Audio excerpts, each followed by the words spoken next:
आज संडे है, दोपहर का टाइम। मिस्टर अर्नव शर्मा सोफे पर बैठकर टीवी देख रहे थे। तभी फोन चलाता हुआ उनका बेटा विक्की आकर सोफे पर बैठता है। डैड, मुझे इस बार नई बाइक लेनी है। मैंने आपको लास्ट बर्थडे पर कहा था ना, 2 महीने हो गए मेरे बर्थडे को गए, अभी तक आपने मुझे नई नहीं दिलाई। I want new bike. अरे इतना क्यों टेंशन ले रहा है तू? नेक्स्ट वीक दिला देता हूँ। तभी बेटी राशि वहाँ आती है। पापा, नेक्स्ट मंथ मेरा बर्थडे है और मैं आपको फिर से याद दिला दूं, मुझे आईफोन ही चाहिए। इस बार कोई बहाना नहीं चलेगा। हाँ बेटा, मुझे अच्छे से याद है तेरा बर्थडे।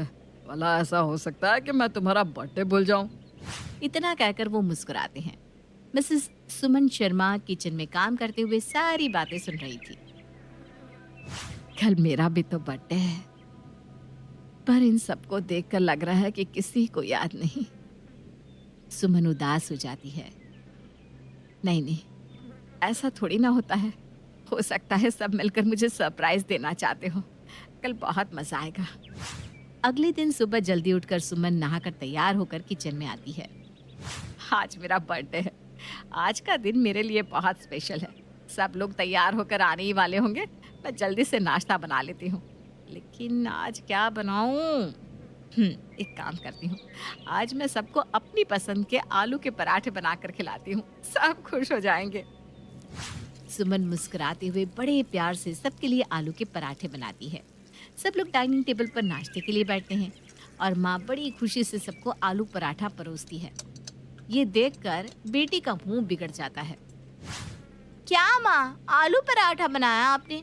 सुबह सुबह इतना हैवी ब्रेकफास्ट कौन बनाता है? आपको पता है ना मैं डाइट पर हूँ, फिर भी आपने सुबह सुबह इतना हैवी ब्रेकफास्ट बनाया। अरे नहीं बेटा, वो आज। रहने दो माँ, आप हमेशा अपने मन की ही करती हो। मुझे नहीं करना ब्रेकफास्ट। वो डाइनिंग टेबल से उठकर चली जाती है। अरे क्या करती रहती हो तुम? कर दिया ना राशि का मूड ऑफ। देखा, बिना खाए चली गई। क्या माँ, कुछ भी बना देती हो आप? और सब लोग वहां से चले जाते हैं। सुमन उदास हो जाती है, दुखी हो जाती है। उसकी आंखों में आंसू आ जाते हैं। वो बिना नाश्ता किए वहां से चली जाती है। मैंने सुबह सब गड़बड़ कर दिया। सब नाराज हो गए और राशि ने तो नाश्ता भी नहीं किया। अब मुझे कुछ ऐसा बनाना होगा कि सब खुश हो जाए। एक काम करती हूँ, राशि से ही पूछ लेती हूँ कि क्या बनाना है। राशि अपने दोस्तों के साथ कॉलेज के गेट पर खड़ी बातें कर रही थी और तभी उसकी मम्मी का फोन आता है। क्या है ये मम्मी को भी, जब देखो कॉल करके इरिटेट करती रहती। इनको खुद को तो कोई काम धाम है नहीं, दूसरों का काम भी नहीं समझती। वो फोन कट कर देती है और फिर से दोस्तों के साथ बातें करने लगती है। सुमन ने 3-4 बार फोन ट्राई किया, पर हर बार राशि ने फोन काट दिया। ये मम्मी को भी चैन नहीं है। क्या है मम्मी, क्यों इतनी बार कॉल कर रही हो? अगर मैं कॉल काट रही हूँ तो इसका मतलब मैं बिजी हूँ। अब समझती नहीं हो? आपको तो कोई काम है नहीं, लेकिन मुझे बहुत काम है। मम्मी यार, अब मत करना फोन। और राशि फिर से फोन काट देती है। राशि ने तो बात ही नहीं की। अब मैं क्या करूं? एक काम करती हूँ, राशि को गाजर का हलवा बहुत पसंद है, मैं वही बना देती हूँ। सुमन बड़े प्यार से सबके लिए गाजर का हलवा और पूरा खाना बनाती है। चलो, खाना तो बन गया। सब आ जाए तो सब साथ में बैठकर खा लेंगे। खाने का टाइम भी हो रहा है, सब आते ही होंगे। और सुमन घर की साफ सफाई में लग जाती है। वो बार बार घड़ी की तरफ देख रही थी। 2 घंटे बीत गए, लेकिन अभी तक कोई भी खाने के लिए नहीं आया। सुमन अपने सारे काम कंप्लीट करके सोफे पर बैठ जाती है। तभी विक्की आता है। आ गया विक्की, कहाँ रह गया था बेटा? मैं कब से इंतजार कर रही थी। तू हाथ मुंह धोकर आजा, मैं खाना लगाती हूँ। पता है आज मैंने क्या बनाया है? मम्मी, मैं दोस्तों के साथ खाकर आया हूँ, मेरा खाना मत लगाना। और विक्की हेडफोन पर गाना सुनते हुए सीधा अपने कमरे में चला जाता है। सुमन उदास हो जाती है। तभी अर्नव आता है। अब मैं खाना लगा देती हूँ, आप हाथ मुंह धो लीजिए। अर्नव आके खाने के लिए बैठता है और सुमन उसे खाना परोसती है। आपको पता है आज मैंने खाने में क्या बनाया है? गाजर का हलवा। तुमने आज फिर से मीठा बनाया है? तुम्हें पता है ना मैं डायबिटिक हूँ। आज सुबह ही मेरा शुगर इतना हाई है, फिर भी तुमने गाजर का हलवा बनाया। अरे ध्यान कहाँ है तुम्हारा? सारा दिन तुम्हें काम ही क्या है? किसी काम में ध्यान नहीं है। हद होती है यार किसी चीज की। अर्नव गुस्सा करके वहां से चला जाता है। सुमन दुखी होकर रोने लगती है और वहीं कुर्सी पर बैठ जाती है। आज सब गड़बड़ हो रहा है। मैं जो भी करने जाती हूँ सब गड़बड़ हो रहा है। सुबह से किसी ने मुझे बर्थडे तक विश नहीं किया। कोई बात नहीं, मुझे लग रहा है कि शाम को सब मिलकर मुझे ना कोई सरप्राइज देना चाहते होंगे। हाँ, इसीलिए सब लोग ऐसा कर रहे हैं, वरना ऐसा कैसे हो सकता है कि सब मेरा बर्थडे ही भूल जाए। नहीं नहीं नहीं, सब शाम को मुझे सरप्राइज देंगे। हाँ। और सुमन फिर से मुस्कुराती है और वापस से घर के काम में लग जाती है। वो सारे घर की अच्छे से सफाई करती है, बर्तन करती है, कपड़े साफ करती है, कपड़े सुखाती है। शाम हो जाती है। सुमन अपने रूम में जाकर तैयार होने लगती है। वो बहुत खुश थी। सबने ज़रूर मेरे लिए सरप्राइज पार्टी रखी होगी। मैं जल्दी से तैयार हो जाती हूँ, आज तो बहुत मज़ा आएगा। सुमन सुंदर सी साड़ी पहनती है, अच्छे से मेकअप करती है। तभी वहाँ पर अर्नव फ़ोन पर बातें करते हुए आ जाता है। हाँ बस मैं थोड़ी देर में आ रहा हूँ। अरे कैसे भूल सकता हूँ चड्ढा साहब, आज आपके भतीजे के बेटे का बर्थडे है। अरे मैं पार्टी शुरू होने से पहले पक्का पहुँच जाऊँगा जी।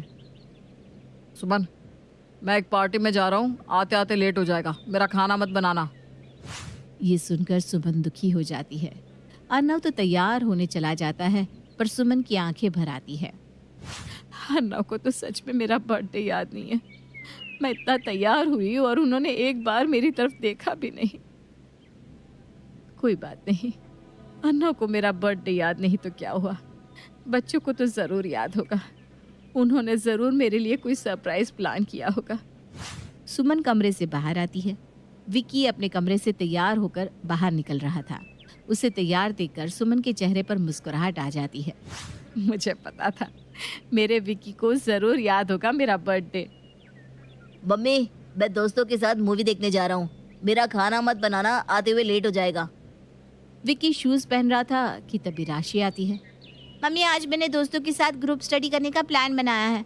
मैं आज रिया के घर ही रुकूंगी और वहीं कुछ खा लूंगी दोस्तों के साथ, मेरा खाना मत बनाना। तब तक अर्नव भी तैयार होकर बाहर आता है और तीनों बाहर जाने लगते हैं। सुमन तीनों को जाता देखती है और बहुत दुखी हो जाती है। वो रोने लगती है और रोते हुए कमरे की तरफ भागती है। तीनों उसे इस तरह से रोते हुए देखकर शॉक्ड हो जाते हैं और वापस लौटकर कमरे में आते हैं। सुमन क्या हुआ, रो क्यों रही हो तुम? हाँ मम्मी, क्या हुआ? मम्मी क्या हुआ? आप सबको क्या फर्क पड़ता है मैं रोऊं, हंसूं, दुखी हूँ या खुश हूँ? आप सबको इससे फर्क क्या पड़ता है? आप सबको बस अपनी अपनी पड़ी है। किसी को पार्टी जाना है, किसी को मूवी और किसी को ग्रुप स्टडी करनी है। किसी को मेरी नहीं पड़ी, किसी को मेरी परवाह ही नहीं, किसी को ये तक याद नहीं कि आज मेरा बर्थडे है। सुबह से उठकर सबके लिए खाना बनाती हूँ, सबकी परवाह करती हूँ, सारे काम करती हूँ, और आप सब लोग मेरे बनाए खाने में सिर्फ नुक्स निकालते रहते हो। मैं हर रोज़ आप सबकी पसंद का खाना बनाती हूँ, कभी कोई शिकायत नहीं करती। लेकिन मैं भी इंसान हूँ, मुझे भी फील होता है, मेरी भी अपनी पसंद हो सकती है। इतने सालों से इस घर को आप सबको अकेले संभाल रही हूँ, आप सबकी हर छोटी से छोटी इच्छा का ध्यान रखती हूँ।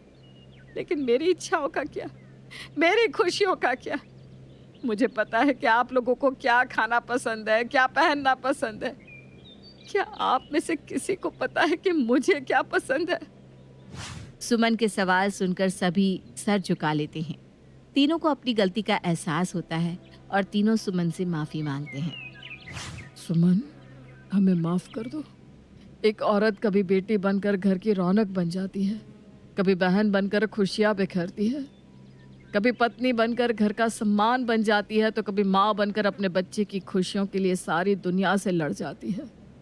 औरत हर रूप में हमारे जीवन को संवारती है। एक औरत कितने रूप निभाती है, पत्नी, बेटी, बहन, दोस्त और माँ। लेकिन हम भूल जाते हैं, उसे भी सजना संवरना, उसे भी तारीफ सुनना पसंद है, उसकी भी अपनी इच्छाएं हैं। माँ होने से पहले वो भी एक लड़की है और उसे भी हर लड़की की तरह तारीफ सुनना पसंद है। और चारों गले लग जाते हैं। बुरा न माने तो एक बात कहूँ मॉम, अब बहुत हो गया सेंटी सेंटी होना। It's time to party. सब लोग सुमन का बर्थडे बहुत अच्छे से मनाते हैं और सुमन मुस्कुराते हुए केक काटती है। रिद्धि नीलम और अरुण की बेटी थी। अरुण सुबह काम पर जाता और घर रह जाते माँ और बेटी। रिद्धि, ओ रिद्धि, उठ जा बेटा। अरे वक्त देख रही है क्या? सूरज भी सर पर चढ़ गया है। ये बोलकर नीलम रिद्धि के कमरे की लाइट जला देती है और एसी बंद कर देती है। क्या है? कौन है? किसने बंद किया एसी? वो ना प्रिंस चार्ल्स आया था, वही बंद कर गया है। अरे मैंने बंद किया है, तेरी माँ। उठ जा अब। क्या है माँ, सुबह सुबह परेशान करने आ जाती हो।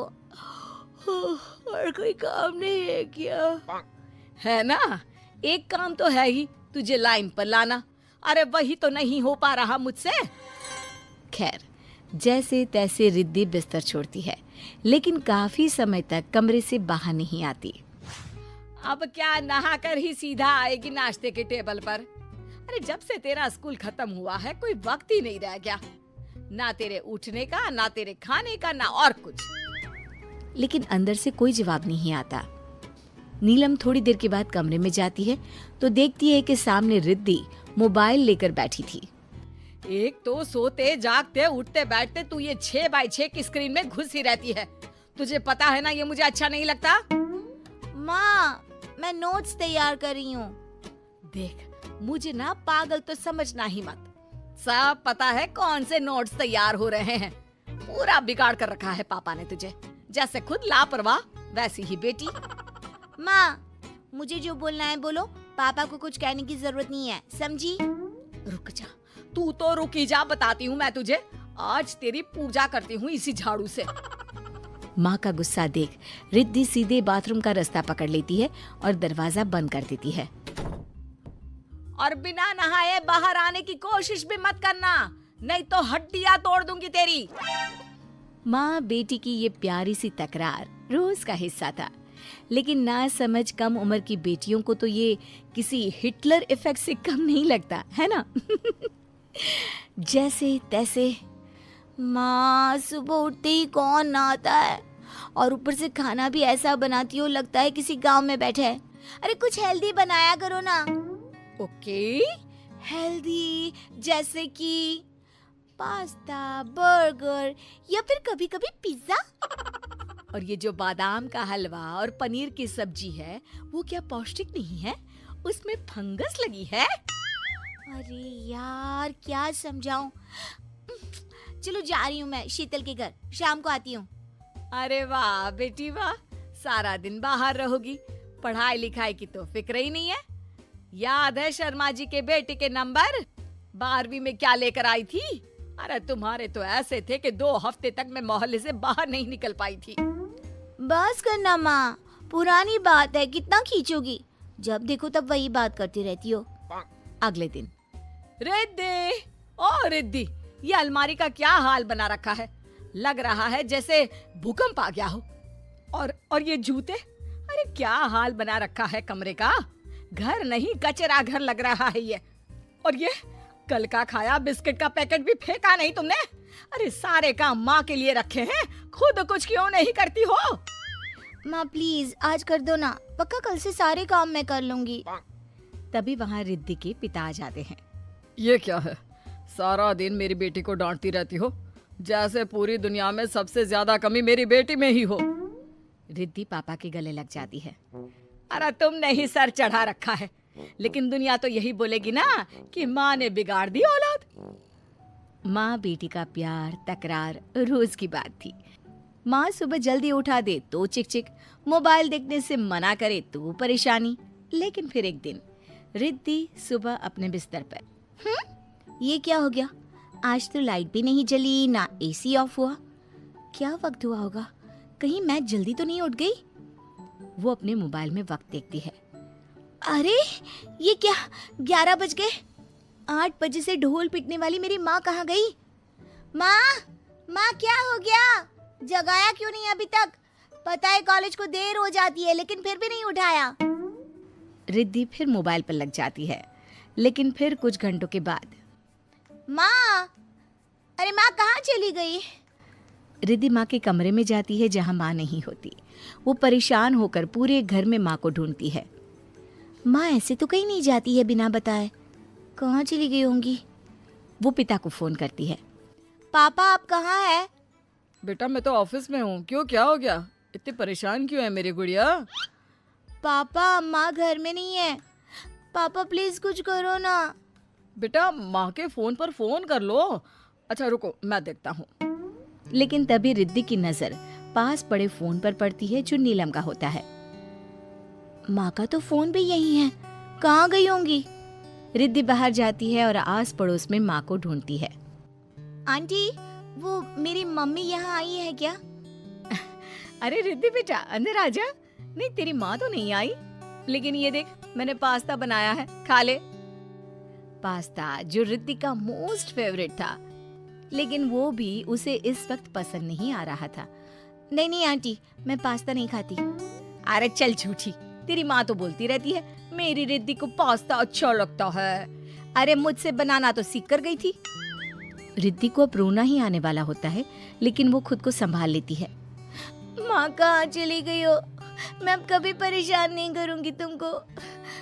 चलकर घर में देखती हूँ, शायद माँ आ गई होगी। रिद्धि घर आकर माँ को ढूंढती है, लेकिन फिर से माँ कहीं नहीं दिखाई देती। वो माँ को याद करके रोने लगती है। आ जाओ ना माँ, कहाँ हो? मैं सच में कुछ नहीं कहूंगी। देखो मैं ना अपना कमरा भी ठीक कर देती हूँ। रिद्धि रोते रोते अपनी सारी अलमारी कायदे से सजा लेती है। वो अपने जूतों को व्यवस्थित रखती है और किचन में जाकर सब्जी लेकर बैठ जाती है कि फोन बजता है। लगता है माँ का फोन आया है, माँ ने ही फोन किया होगा। लेकिन फोन नानी का होता है। लगता है माँ नानी के घर गई है, तभी नानी के फोन से फोन कर रही होंगी। बात नहीं करूंगी मैं माँ से, मुझे बिना बताए चली गई। माँ मैं बात नहीं करूंगी तुमसे। लेकिन दूसरी तरफ नानी की आवाज होती है। क्या हो गया मेरी राजकुमारी को, क्यों बात नहीं करेगी गुड़िया? नानी माँ से बात कराइए ना, वो मुझे बिना बताए क्यों चली गई? अरे कहाँ चली गई तेरी माँ? मैंने तो उसी से बात करने को फोन किया था। आज भी वैसी की वैसी ही है जैसे कॉलेज के वक्त हुआ करती थी। बेसहुर, कुछ नहीं आता उसे। नहीं नहीं नानी माँ, मेरी माँ को सब आता है। वो तो मुझे भी समझाती हैं, लेकिन मैं ही माँ। ये बोलकर रिद्धि जोर जोर से रोने लगती है कि तभी नीलम आ जाती है। रोती ही रह। अरे किचन में जाकर कुछ बना लेती। 2 रोटी खुद बनाकर नहीं खा सकती ये लड़की। थोड़ी देर माँ नहीं देखी तो भूख के मारे रोना आ गया इसे। रिद्धि सामने खड़ी माँ को गले लगा लेती है। माँ मैं सब कर लूंगी, लेकिन बस तू साथ रह। तेरे बिना मैं कुछ नहीं कर सकती हूँ।